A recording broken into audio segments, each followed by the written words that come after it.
What's going on, everyone? This is Spilling Tea with Chris G, and tonight I'm going over Real Housewives of Atlanta, Season 9, Episode 4. Of course, I'm going to hit you guys with my top five highlights, and I'm going to spill the tea at the end, so let's get started.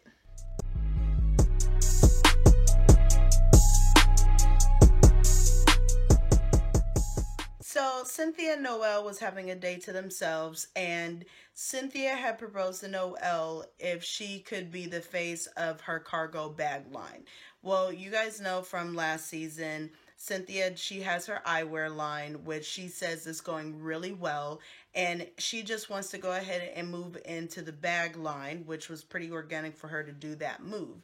And Noel, of course, did say yes. So they're going to LA to go ahead and launch the new bag, the cargo bag line for Cynthia. Also, Noelle was saying that she wanted to look at some colleges while she was there. And Cynthia was saying, well, maybe I should get an apartment there. You love California. I love California. So it's just natural for me to get an apartment there.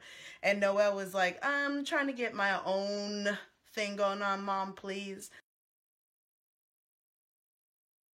Well, anyways, once they got into LA, Leon had came out to support as well. And the bag line looked really good. Noelle, she had did her photo shoot for it. She looked really pretty.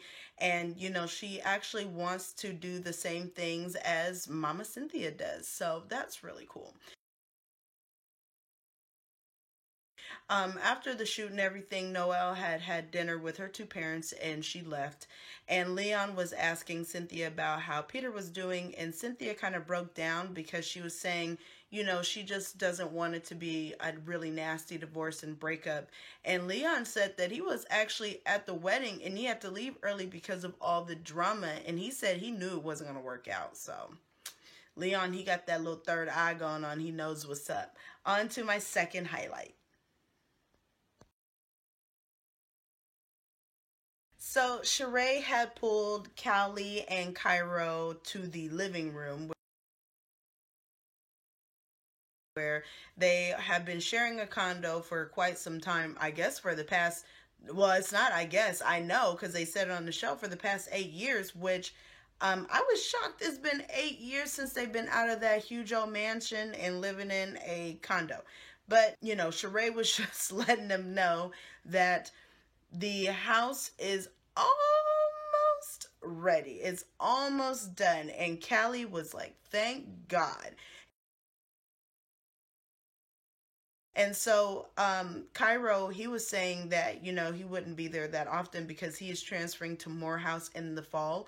And I just want to say really quick, Cairo is fine. I mean, I will say this. Sheree and Bob, they do make some good looking kids. Now, Bob, he's a little cockeyed or whatever, but you know what? Their kids, they look really, really good. So I have to say that. I got some good looking kids. But, anyways, so she was saying that it's almost done, but she was also telling them that basically, she's just trying to work really hard to pull it together because once they were put out of the house, Bob was supposed to pay for everything and the mortgage and everything. He didn't. Of course, Sheree cannot afford that. She wasn't working at the time and she was trying to pull a fashion line together. So they had to leave. And so as they were sitting there talking, Callie had asked, well, is Dad moving into the house as well? And Sheree was like, I'm not really sure about that. We're in a good place right now, but he still has a lot of issues to work through with me, and he still hasn't apologized for all the things that he's done to us. Having the family put out of the house, infidelity, lying, just all kinds of things. So she was like, we're just basically working on it. So Sheree and Bob, they did meet up for lunch. Bob, of course, just had on a t-shirt. Sheree had got all dressed up, trying to show her assets off. And they were just kind of talking, about things. And Sheree said, you never apologized to me about the things that you've done. So Bob finally did apologize, but I think he only did it because he wanted to get up in that house. On to my third highlight. So Phaedra and Kenya had met up for some tea, which I would have never thought them two would meet up to do anything. but they did meet up. It looks like Kenya had won Phaedra over finally. However, Phaedra had approached Kenya because she was saying that she is working with the people of Flint, Michigan with the whole water crisis situation.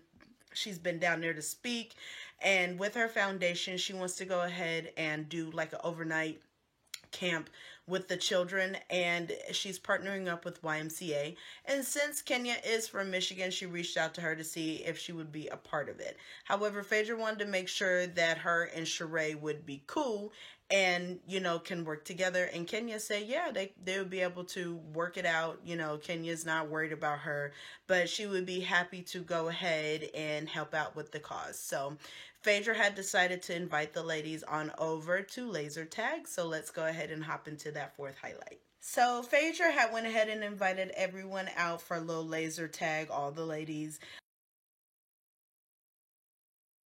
Lena was there, which is RL's wife, Candy's friend, and then also Kenya had brought along Mallory, so which is Cynthia's sister. So everyone came out, they did laser tag, and then they went to go sit down and eat at the end of the games. And laser tag at night is actually kind of fun when you got a little turn up in you. So anyways, did all that, had a good time, sitting down, eating. And Phaedra had brought up the foundation to the ladies to raise money. So each lady will bring something to like an event basically where they'll be selling their goods. So Candy's bringing bedroom candy. Lena, she owns a boutique. She's going to sell clothes. Sheree is still selling them Who Gon' Check Me shirts, Who Gon' Check Me Boo shirts, and some paintings. And according to Kenya, that's why she can't finish her house, because she's too busy banking on her t-shirts. Kenya's selling her hair care line, so is Portia selling her hair weave line, and so everybody's bringing something to the table. And so all of a sudden, you know, Phaedra said, okay, everybody bring something, and she did ask Kenya, you know, did you work out your issue with Sheree? Of course, here comes, well, apparently Sheree had met up with Mallory and Cynthia 3 days prior and was saying that Kenya was a big hoe. And then that's when they just started shading each other from there, calling each other a hoe and a bee, and just all kinds of words was coming out, and who gonna check me, and, you know, just on shading each other back and forth. And then finally, Kenya, you look real stupid. You look real stupid, Sheree. No, you look stupid, Kenya. And then Kenya said, you know, you sitting up here wearing that tired Mama Joyce wig. And Candy, y'all know, Candy don't like you talking about her man, and she don't like you talking about her mama. And that's when Candy was like, hold up, wait a second. Don't be talking about my mama. Kenya, I'm not talking about nobody's mama. I'm not talking about your mama, but I'm talking about that wig that Sheree got on her head. And I was just like, oh my God. I thought Candy was going to get up, because, you know, she usually get up if she's ready to fight. But, you know, she was telling Kenya, put your hands down up on my face, but Candy kept it cool. And then Phaedra had to finally break it up and was like, wait a second, let's get back to the charity event. So they got back to talking about it, and all the ladies agreed to it. I cannot with that Mama Joyce comment. On to my fifth highlight. So, speaking of Candy, earlier in the episode, Candy had met up with Mama Joyce anyways, because they were talking about this whole situation with Candy's baby father, Block, how he hasn't been in her life, Riley's life in forever, and the fact that Mama Joyce had brought up he owes over $50,000 in child support and is not paying it.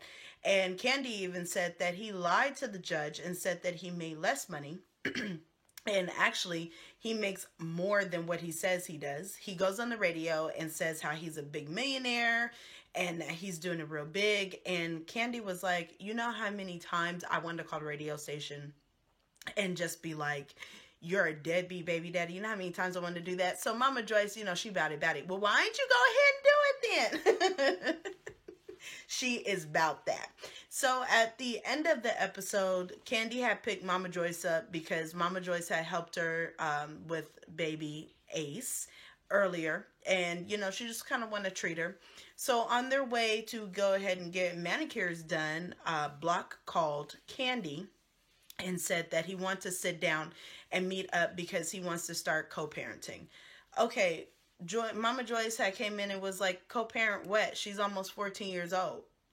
What are you talking about? And you still owe over $50,000 in child support. So co-parenting, let's start with paying off that balance. So Block and her were kind of going back and forth a little bit, and then Kandi had stepped in on, and this is all over the phone, and she said, wait a second. She was like, you don't need to go back and forth with my mom because this is about Riley. So, you're forgetting how old she is. It's too late to co-parent. And so basically Block had told her, well, I'm not about to chase you and I'm not about to chase Riley. I'm not about to chase y'all. And that's when Kandi had got mad and she hung up on him, and it really had made her upset because she was like, how could you say you're not about to chase your own daughter or, try to be there for her? I mean, you missed so much of her life, and now you're saying you're not even going to make the effort. Well, then don't. And she hung up. So I felt really bad for Kandi in that scene. Okay, you guys, let me go ahead and spill that tea, and this is crazy. So let's get started. Okay, so this is crazy. So I was, I'm always on the blog sites. I'm everywhere. I'm on Insta, I'm in Snap, I'm on Twitter, I'm all those places. Well, anyways, so I was on Twitter looking through everything, and Famelos.com, he posts a lot of reality TV tea from time to time. And this tip came in from someone who states that Sheree is actually dating an inmate who is in federal prison by the name of Tyrone Gilliam. Tyrone Gilliam was actually on previous seasons of Real Housewives of Atlanta. He was a friend of Sheree's who had started the feud between her and Nene Leakes over some janky business. Well, takes one to know one because he is locked up apparently on fraud, and also claims to be allegedly engaged to Tyrone. So on the show, she's saying she wants to get back with Bob, but she is apparently engaged to Jailbird. So, okay, Apollo got him a boo, so you know what? Tyrone had to get him a boo too while he was locked up and hold him down. So basically, he must be getting out soon because now this tea is creeping out. Someone has sent an email in to Famelos saying that that this person is aware of the family and they have heard Sheree's name a few times. So, ooh, cannot wait until possibly next season to see if this person appears again back on Real Housewives of Atlanta. I don't know. Also, Kandi had made a pop-up to her own store in Atlanta, Tags Boutique. She had showed up. She had brought baby Ace, Todd, the whole Kandi crew had came out. So that was real cool. She was out there visiting her fans. And that is basically it for the tea. I was looking at everybody else and nothing else is really going on. But that Sheree news is crazy. Anyways, I will be back next week, you guys. If I get any more tea about Sheree and her boo, Tyrone, I will go ahead and do a 60-second. I will see you guys next week.